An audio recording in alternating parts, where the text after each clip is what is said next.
महाराष्ट्र विधानसभा चुनाव में कांग्रेस, एनसीपी और उद्धव सेना के गठजोड़ को करारी हार मिली है। नतीजा आए 3 दिन हो गए हैं, लेकिन अब तक महाविकास आघाड़ी के नेता इस हार को स्वीकार नहीं कर पाए। संजय राउत तो लगातार ईवीएम पर सवाल उठा रहे हैं और उनका कहना है कि बैलेट पेपर से चुनाव कराने चाहिए थे। इस बीच शरद पवार की एनसीपी नेता के सीनियर नेता जितेंद्र आव्हाड ने भी सवाल उठाए हैं। उन्होंने कहा कि हम अपनी हार के लिए कोई एक कारण नहीं मान सकते। यही नहीं, उन्होंने कहा कि मुझे तो यकीन ही नहीं होता कि लाडली बहना योजना का इतना बड़ा असर हो सकता है। उन्होंने कहा कोई एक कारण सामने नहीं आ रहा। चुनाव के बाद कुछ बदला नहीं था। बेरोजगारी और महंगाई में इजाफा हुआ है। लाडली बहना योजना का कोई इतना असर नहीं होता है। जैसे चंद्रपुर की सीट आप देखेंगे तो वह हमने 2,40,000 के अंतराल से जीती थी। अब आप देखिए कि वह 2,40,000 तो गए ही, उसके ऊपर 1 लाख वोट और कैसे चले गए। ऐसा नहीं हो सकता। यहाँ तक कि जीते हुए विधायकों ने भी कहा है कि साहब हम जीत कर आए हैं, लेकिन कहीं न कहीं ईवीएम का बड़ा मसला है। इसके खिलाफ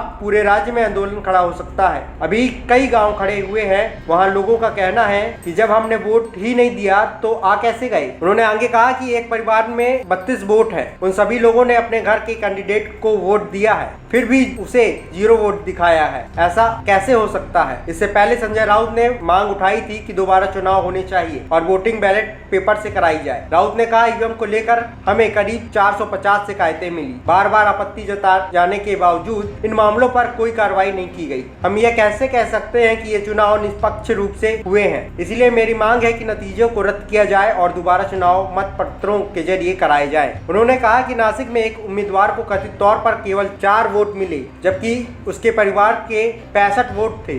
उन्होंने कहा कि डोंबिवली में ईवीएम की गिनती में विसंगतियां पाई गई हैं और चुनावी अधिकारियों ने आपत्तियों को स्वीकार करने से इनकार कर दिया। शिवसेना यूबीटी के नेता ने कुछ उम्मीदवारों की भारी जीत का विश्वसनीयता पर सवाल उठाते हुए कहा, उन्होंने ऐसा कौन सा क्रांतिकारी काम किया है जिन्हें 1.5 लाख से अधिक वोट मिले। यहाँ तक कि हाल में पार्टी बदलने वाले नेता भी विधायक बन गए हैं। इससे संदेह पैदा होता है। पहली बार शरद पवार ने ईवीएम पर संदेह व्यक्त किया है और जिसे नजरअंदाज नहीं किया जा सकता। एएनपी टाइम्स की रिपोर्ट।